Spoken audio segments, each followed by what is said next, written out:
Cool. All right. So tonight we're going to talk about leadership training.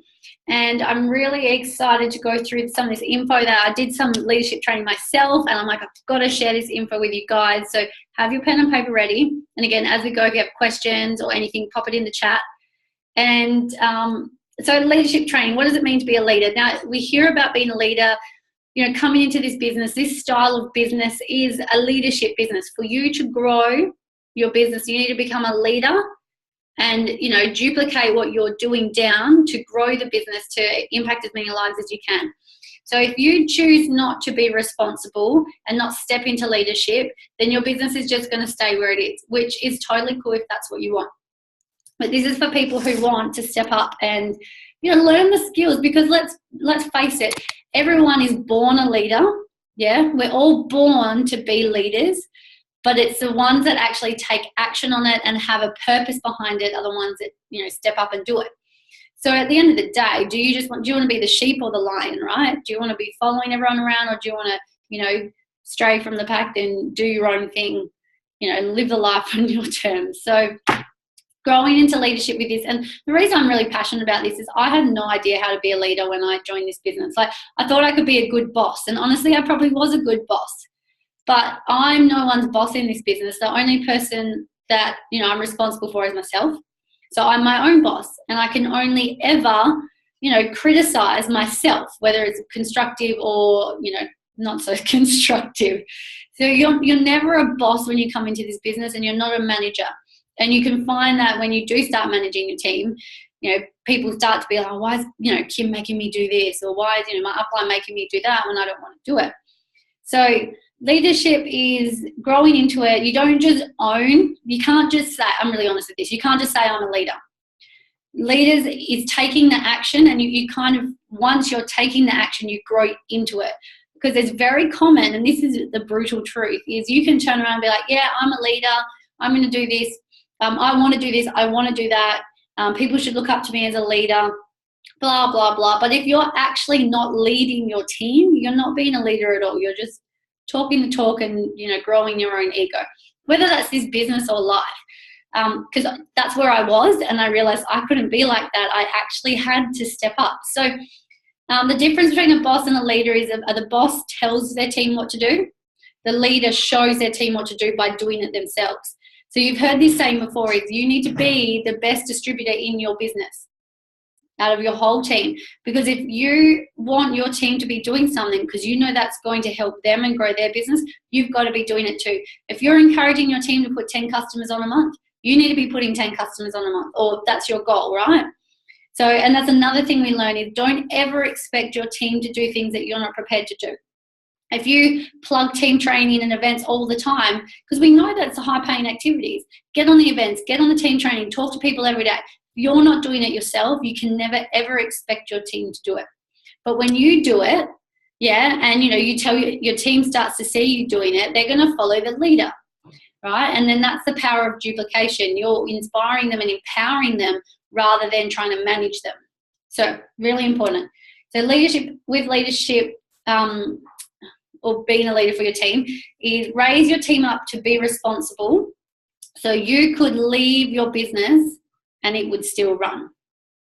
So that's what you want to grow this business into. You want your business to be able to, if something, like God forbid, something happened and you got sick, or you just had to stop, or you had to, get out of the country for, fly back home because someone's sick, or you just had to take time off, you want to be able to step away from this business and know and have faith that it's still going to keep running. Yeah. Obviously, for you guys who are new, you're still in the building phase. I'm talking about when you put the time you're building it up, but you want to have that vision. So even those of you who are quite new, you're still building up the levels. You want to have that goal in mind, that I want to be able to build this. So if I step away, my team members know where to find the flyers for the events. They know what's on. They know how to talk to people. They know how to read their reports. And, this stuff gets trained along the way. And obviously, if you don't know any of those things, that you're in that phase where your sponsor's teaching you that. So, raise your team up to be responsible so you could leave the business at any time and it would still run. And that's the power of network marketing. That's the power of, you get to national marketing director and you've taught your team and they've duplicated it down. You step away from it for a year and you don't do anything, you're still getting paid.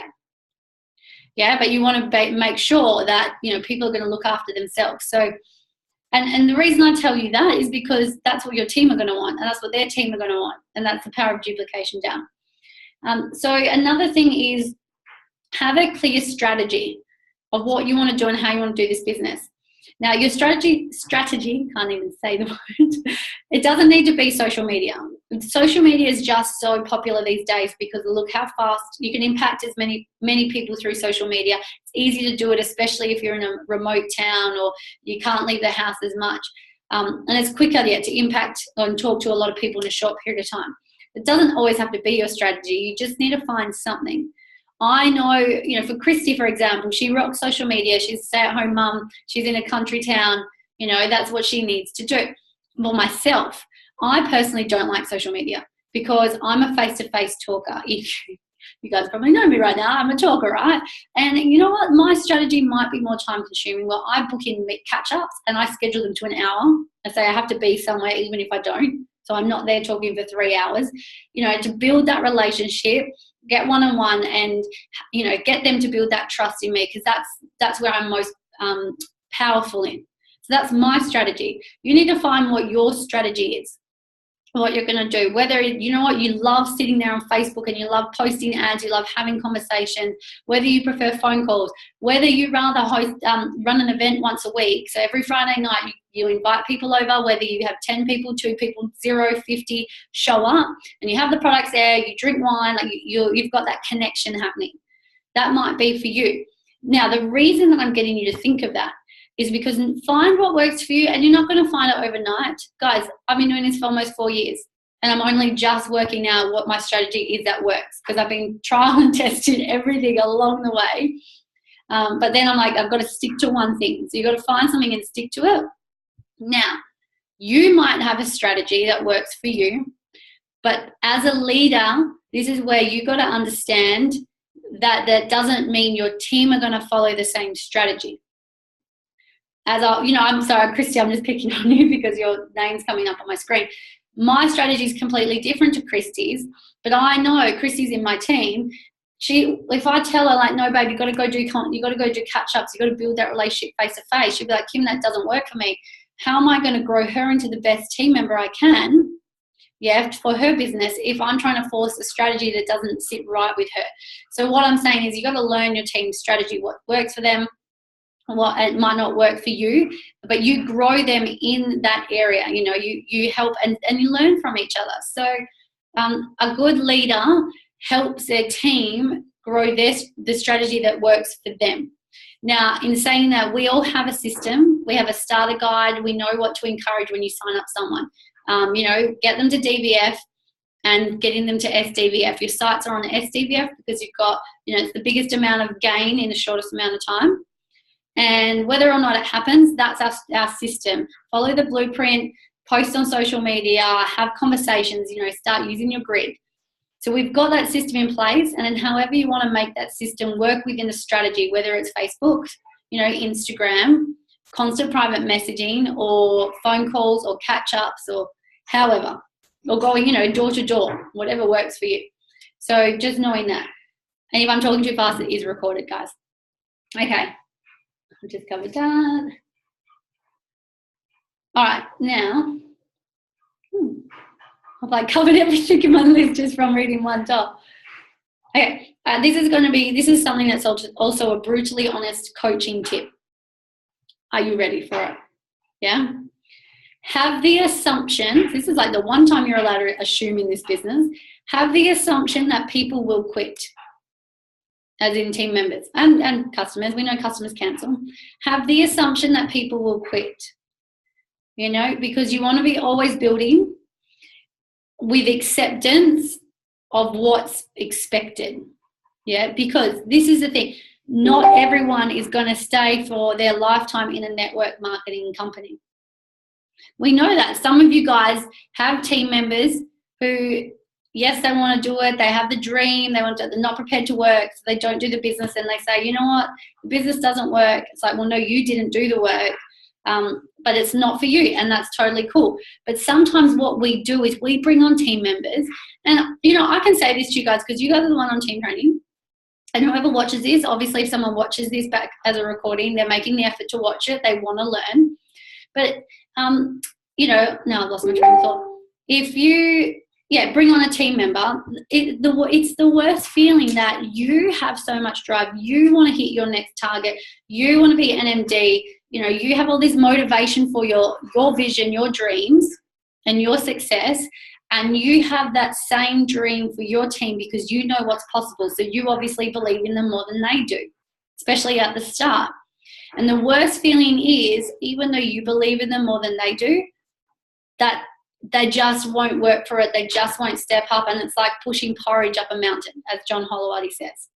And it is the worst. I'm sure some of you who do have team members, you want it so much for them because you've seen what it's done for you, and when you get into your 2 years, 3 years, 4 years in this business and going on, it's you see it because you've seen what it's done over that amount of time. Guys, imagine until you've been in this business for 4 years and you work it consistently.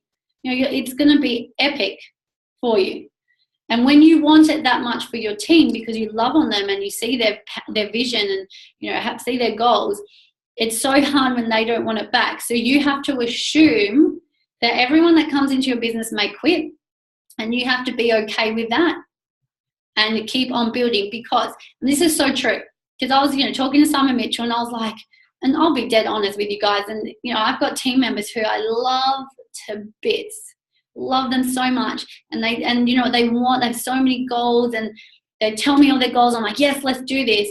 But you know what? Life does get in the way. And this has been me as well. I'm very, I can take responsibility for doing this for like 16, 18 months, a year and a half of my business.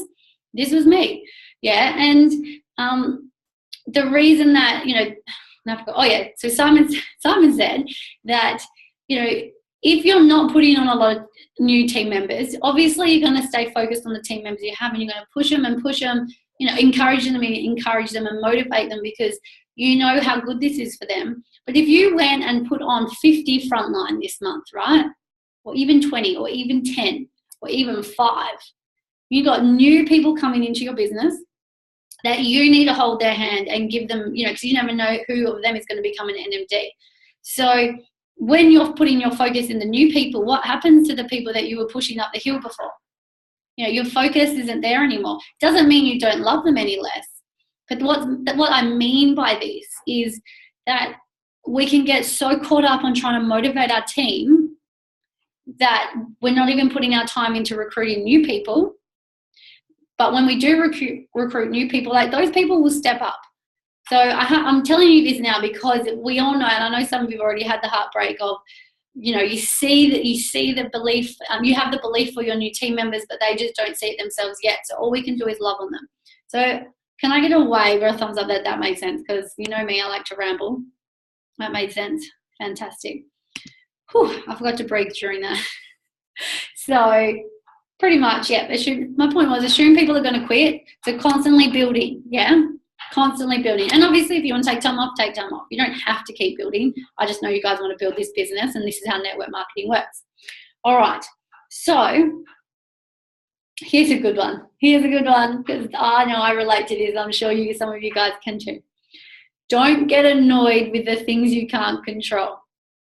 How true is that?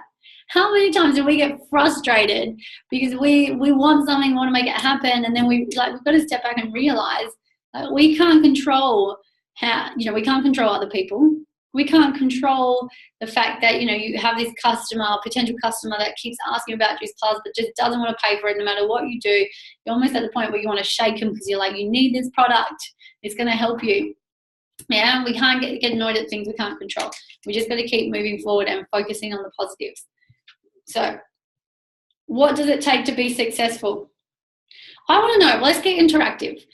Open up your chat sections. I want to know, what does it take to be successful? It's three things, yeah, that you need to be to be successful. So let's get some interaction. Let's do it. Who's the first one, right? What do you believe it takes within yourself to be successful? So kind of like personality, not necessarily personality traits. I don't want to give away the experience. That's not on my list, but that's a good one. But no, I don't believe you need experience in this business because you can come in not knowing anything. But I know what you mean, Amber, like consistency, knowledge is power. Tash, that's awesome. Knowledge is only power if you take action on it. Yeah? Consistency is good. I think I was saying that. To be able to educate people. Cool. Yes. So, are you ready? So what I'm trying to say, they're not the words I've written down, but obviously they all tie in. That's awesome. Encouragement. So what does it take to be successful within yourself? 1, are you ready? You've got to be hungry. Number 1, you've got to be hungry. Or another thing we write down is having desire. You need to want this to grow this business and become successful. If you don't have the desire, if you're not hungry for it, you're never going to get it because you're happy where you are. You're satisfied. So you need to be hungry. That's it. Discipline and passion from Naomi. That's it. Discipline and passion. That comes into the hungry category, right? And also the next one's coachable. Or we hear teachable. Positive. Love it. Guys, and I'm not someone to say you need to do this because I'm not your boss.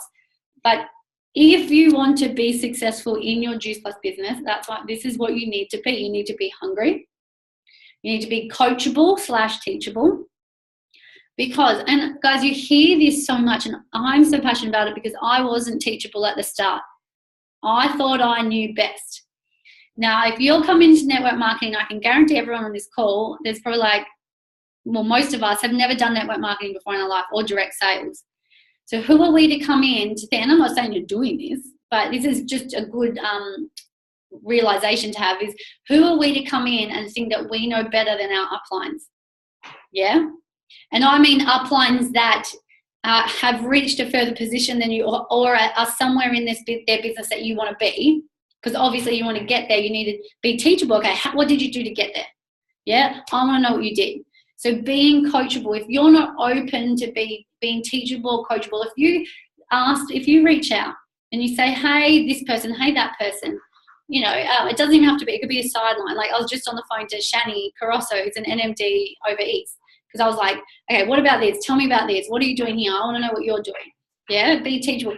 If you don't do that and you just block yourself off from following in the footsteps, you're never going to get there, because success leaves clues, and we know this. And I'm going to give a shout out to Naomi here, guys. She reached QNMD in 10 months, and this is not a comparison game at all. Do not compare yourself, because comparison is the thief of joy. And if you ever compare yourself in this business, it's to be inspired by someone. But I'm shouting out to Naomi because Naomi got to QNMD in 10 months because she was teachable. She jumped on all the team trainings. She made the conversations. She put the work in. She was in constant communication with her uplines that inspired her the most, that she wanted to learn from. So that's, proof in the pudding right there. And it's great that she made QNMD in 12 months. I made it in 2.5 years. And, people have made it longer. You might make it in 5 months, 10 months, 16 months, 20 months, whatever it might be. But if you're teachable and coachable, you will get there. Okay, that was another tangent. Are you ready for number 3? So we've got hungry, coachable, and willing to grow. Now, this is a big one, and you'll hear this all the time when it comes down to personal development. Willing to grow means wherever you are right now in your life, just sitting there at your desk, in the kitchen, having a shower, whatever it is, you are in a comfort zone because you've gotten to where you are right now, and now you're used to where you are, and you're happy where you are, and you're comfortable. Yeah, but we know we need to step out of the comfort zone to take things to the next level, whether that is speaking to people we're scared to speak to, or having the phone call, or doing a live stream, or standing up in front of people and talking, or posting, about your wellness journey. You might want to post testimonials of other people, but people want to see you. If you have a journey that you might be, not ashamed, but be embarrassed about, some people have bowel ones or skin that they might be a bit self-conscious of sharing. But being vulnerable and sharing that to the world shows so much strength, and that's going to help you grow because you've stepped out of your comfort zone. So people do personal development in this business because they're like, I know I need to grow. How do I do that? Feed Your Brain with personal development. Jim Rohn, Tony Robbins, Les Brown, they're all out there on YouTube. Just search and ask people what they use. So willing to grow. You have to be open and willing to step out of that comfort zone. And I know some of you have, I've gotten on the phone too, and I'm like, all right, let's do a live stream. You're like freaking out, like, I don't want to do a live stream. Who does that? That's scary. I don't want my face on the Facebook. It's called Facebook, and you don't want your face on Facebook, right? But the ones that have been like, you know what, Kim? Fuck it, let's do it. Yeah? No, they're not even like scared to do it anymore. They're willing to grow. But if you're closed off, and I'm just using Facebook Live as an example, if you're just like, no, I'm never going to do it because I care too much about what people think, you're not willing to grow, and you're not going to grow in your business. And that's the honest truth, guys. And you know that. You know that's the honest truth. That's not me. That's not you taking things personally or me attacking you guys. It's got to be willing to grow. Now, and I challenge you guys to do a live stream. And this is another tangent, but how it helps me, right? Got to run. Amber's going to yoga Pilates. Have fun. I'll see you soon. Yay. All right. So this is my mindset. This is what I had to, train myself to believe. Because I used to care so much about what people thought about me. I'm like, have to have perfect hair, makeup, all that stuff, right? So what I realized is if I didn't go on live stream and I just like right now how I'm wearing, I did actually brush my hair today, no makeup, in my hoodie, right? Comfy, got my pants on. I went to the shops like this with thongs, and lucky I didn't wear my Ugg boots, right? But you go out there and the world sees you like that. Or your friends and family see you. And even if you are, got your makeup on, hair nice, good clothes, even if you're not in front of a camera, you're in front of people, they see you like that. There's no difference to them seeing you in person than you holding a camera in front of your phone, in front of your face and streaming up to Facebook. Yeah? There's no difference there. So, sometimes people, you take a selfie and you're like, oh my God, I look terrible. But the camera doesn't make you look any worse. And it's not that you look worse. You're just being hard on yourself. You're just being critical on yourself because you look like that to people. That's who you are. That's what you look like. So I guess if that's making sense to you, Tash, keeping it real, that's it. If that's making sense to you, it's just get on Facebook. And the best thing you can do is be like, oh my God, and this is the first time I'm, streaming live. I'm kind of nervous. Oh my God. And I say, oh my God, this lighting's terrible. Great. Oh, look at my hair. It's a shamble. Yeah, you just own it. And obviously, Mick, you get that all the time. So jump on a live stream and just, you don't have to be perfect. If you try and be perfect, people will be like, oh, they're trying to be perfect, boring, scroll up. Yeah, get on there and just be like, so this is my first live stream and Kim dared me to do it. And I don't even know what I'm going to talk about, but I'm just going to ramble some stuff and see who jumps on. Please jump on and come support me on my first live stream. So let's leave it with that. Let's leave it with that challenge. So I hope that's made sense. I'm just going to take it back to gallery so I can see all of your faces. Did anyone get some gold nuggets or good value out of that? Yeah, I talked like at super high speed. I did have a coffee. I was like, pew, pew, pew. All right, I'm just going to stop the recording.